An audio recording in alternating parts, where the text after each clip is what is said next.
Hi everyone, Sandra Vail here at Homesteading Ways. And today I'm going to show you how to make a natural dye out of black walnuts.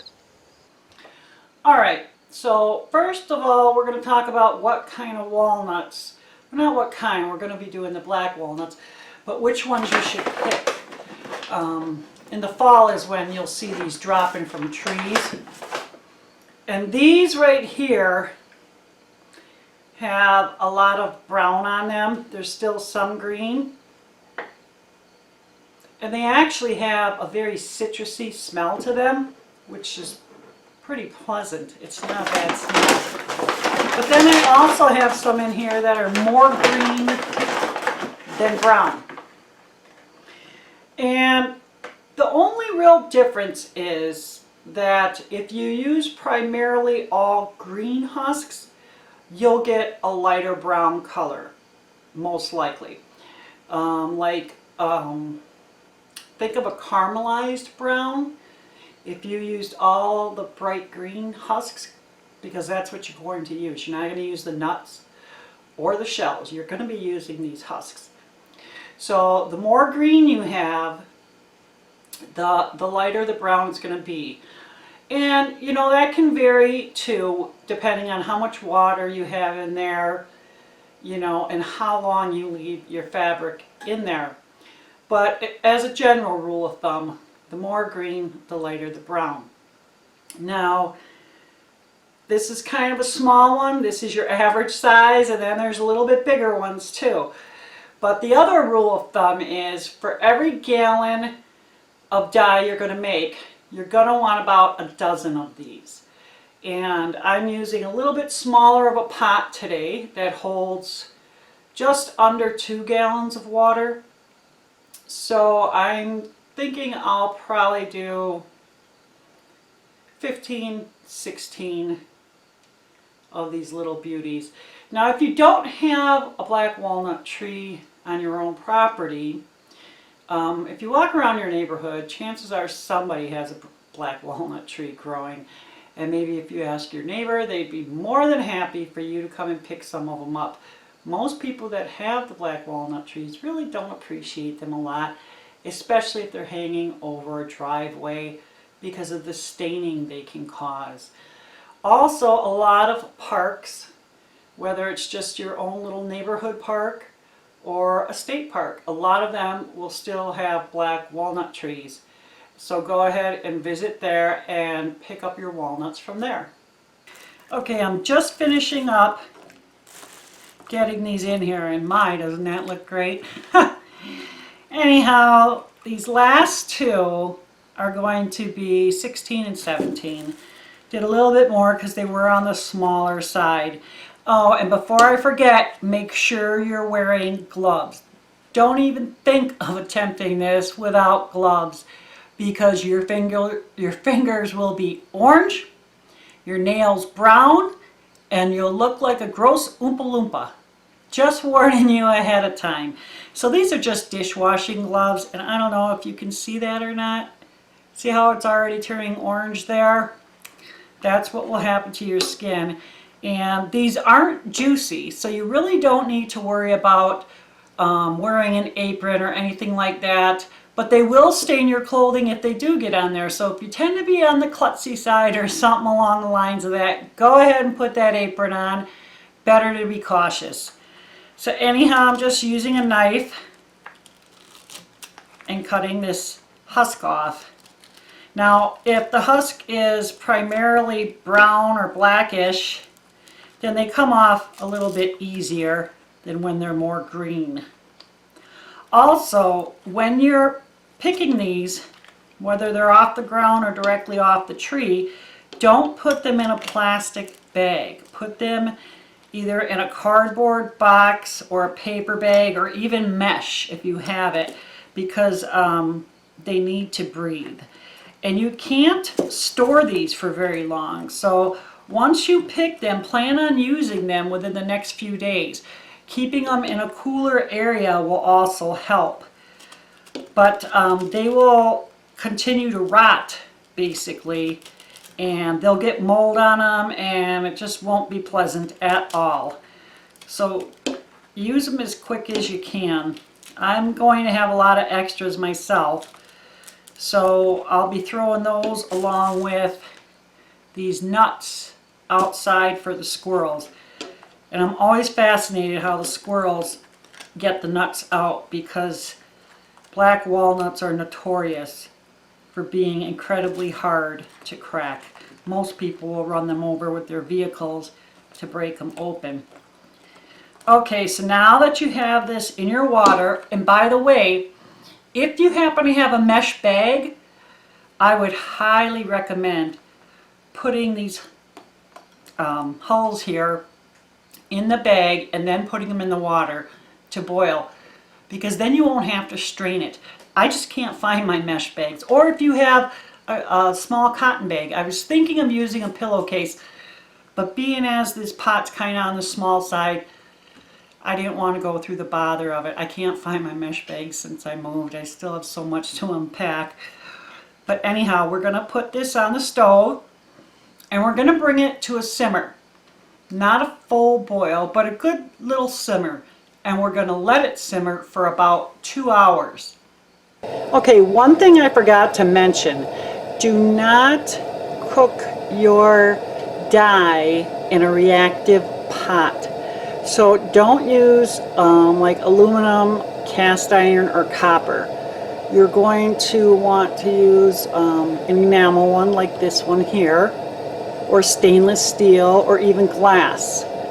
But yeah, just avoid copper, cast iron, and aluminum.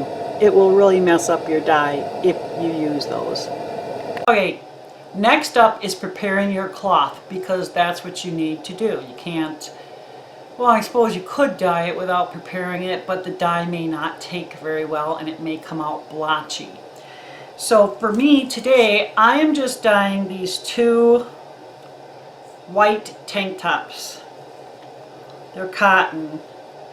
And I don't even wear these in the summertime. I wear these underneath a long sleeve shirt or sweater for layering, more so in the winter or fall.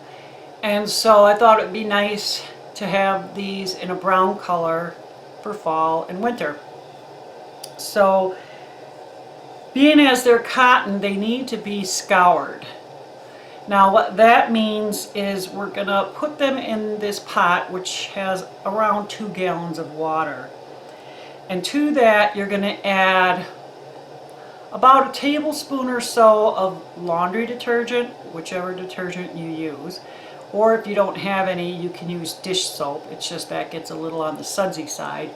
But more importantly, you're going to also use washing soda.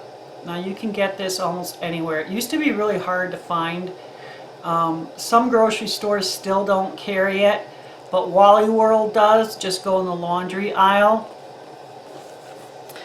So what I'm going to do here is I'm just going to take a couple of little pieces of my Fell's naphtha and just get it in here. I don't need much. This stuff is pretty powerful. And then I'm just going to add some washing soda. I'm not real big on exact measurements, and I don't think you need to be. But what this does is it pulls out any residues that can still be in your cloth. And the most important residue you want out of here is oil. It will pull a lot of oil that you didn't even know was in there. And you can use this dye on wool and silk. And I'm not sure if you have to scour the silk, because I've never looked into it. But I do know you have to scour wool. But you use a different method for that. I haven't done wool myself, but I know a couple of ladies that do that with their yarn. So I'll try and leave a link down in the description box as to how you would scour your wool for dyeing. So anyhow, I'm going to put this on the stove and get it heated up. Then I'll add my cloth, and we're going to let this do a low boil or a simmer for about an hour, maybe a little bit more. And you'll be surprised at what you see. Your water should turn anywhere from a light yellow to almost a yellow orange, and that is pulling out all the icky stuff out of there. Holy cow, can you see how icky that water looks? And those were clean shirts. I boiled them or simmered them for a little over an hour. And now I'm going to drain them and then rinse them twice, just with plain tap water, and then they'll be good to go. Alright, the time is up, and so I'm going to strain the dye. I have a colander above another pot, and I even put an old rag in there just to catch some of the extra small little pieces. Look at how dark that is.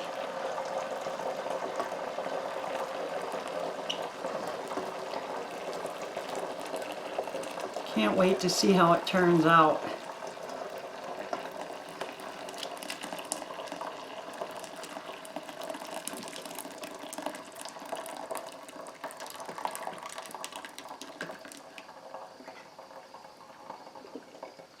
So as soon as this is done straining, I'm going to return the pot to the stove and turn it back on, and I'm going to add both my shirts, and I'm going to let it simmer. I'll stir it a little bit here and there, and basically, rather than have some hard and fast time limit, I'm just going to lift each shirt here and there to see how it's going, knowing that when it dries, it will dry a little bit lighter.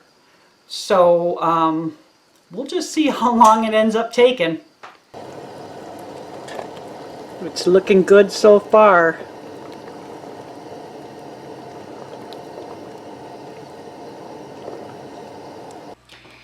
So here they are, all finished.